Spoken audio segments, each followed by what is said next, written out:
చిన్నారులకు అల్లంత దూరంలోని ఆకాశాన్ని అందుకోవాలనే ఉత్సుకత కల్పించండి.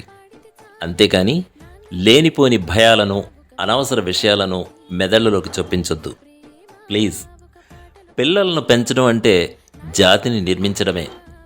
దాన్ని బాధ్యతాయుతంగా చేయాలి. మంచి పౌరులను ఉగ్గుపాలతో తయారు చేయాలి. మరి మీ పిల్లలను ఎలా పెంచుతున్నారు?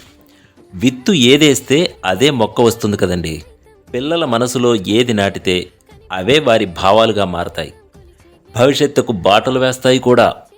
వారు ఎలాంటి పరిస్థితులనైనా ఎదుర్కొనే శక్తి సామర్థ్యాలను పసితనం నుంచే అలవాటు చేయాలి. అన్ని విధాలుగా తీర్చిదిద్దాలి. ఈ క్రమంలో ప్రతి బిడ్డ ప్రత్యేకమనే విషయాన్ని గుర్తుంచుకోవాలి కూడా. పిల్లల పెంపకంలో తల్లిదండ్రుల పొరపాట్లు, నిపుణుల సలహాలు ఏంటో ఇప్పుడు చూద్దాం రండి.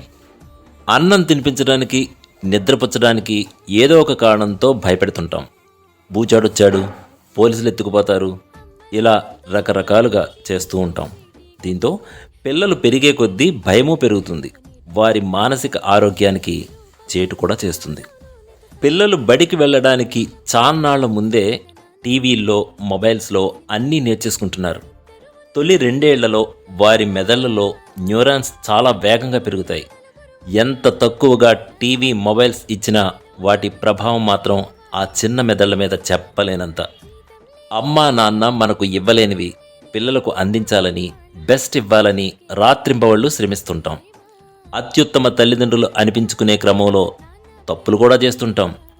కావాలని చేయకపోయినా అనుసరించే పద్ధతుల్లో లోపాల వల్ల పిల్లలు మానసికంగా దూరం అవుతారు. పసిపిల్లల వచ్చిరాని మాటలు ముద్దుగా ఉంటాయి.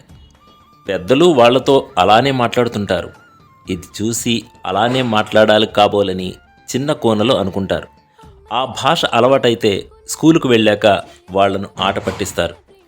చక్కటి ఉచ్చారణతో స్పష్టంగా మంచి భాష మాట్లాడుతూ ఉంటే బుజ్జాయిలు అదే అలవాటు చేసుకుంటారు.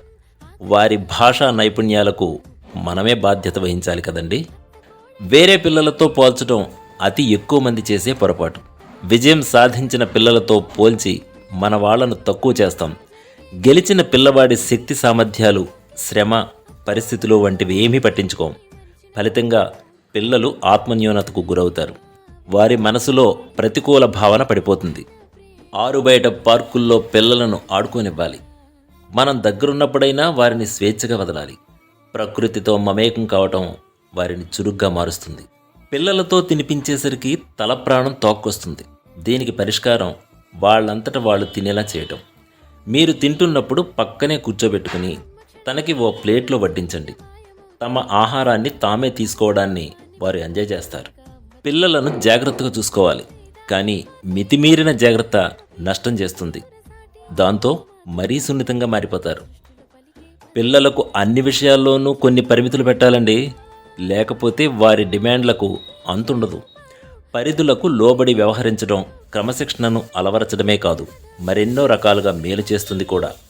బెక్కమొహం వేసి పెంకిగా జాలి పుట్టేలా ఏడుస్తూ కోరికలు నెరవేర్చుకునేందుకు రకరకాలుగా ప్రయత్నిస్తూ ఉంటారండి.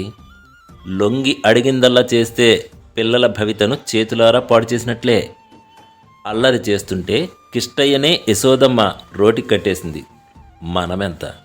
హోంవర్క్ చేస్తే టీవీ చూపిస్తా, అన్నం తింటే చాక్లెట్ ఇస్తా, అది చేస్తే ఇది ఇస్తా, ఇలా చేస్తే అలా చేస్తా, ఇలాంటి లంచాలు అలవాటు చేస్తాం మనం. దాంతో ప్రతిదానికి ప్రతిఫలం ఆశించడం వారి వ్యక్తిత్వంగా మారుతుంది. చివరిగా చిన్న రిక్వెస్ట్. పెంపకం 1-2 రోజుల్లో అయ్యేది కాదండి. ఏ కోర్సు మిమ్మల్ని మంచి అమ్మానాన్నలుగా కూడా మార్చేయదు. అన్నింటికన్నా ముఖ్యం మీ పిల్లల్ని మీరు ఎంతగా అర్థం చేసుకుంటున్నారు అన్నది మాత్రమే. అందువల్ల పై అంశాల్లో మీరేం చేస్తున్నారో దయచేసి సరిచూసుకోండి.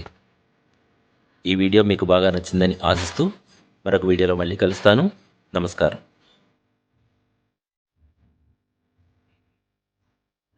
లైక్ చేయండి, కమెంట్ చేయండి, షేర్ చేయండి, సబ్స్క్రైబ్ చేయండి. నమస్తే.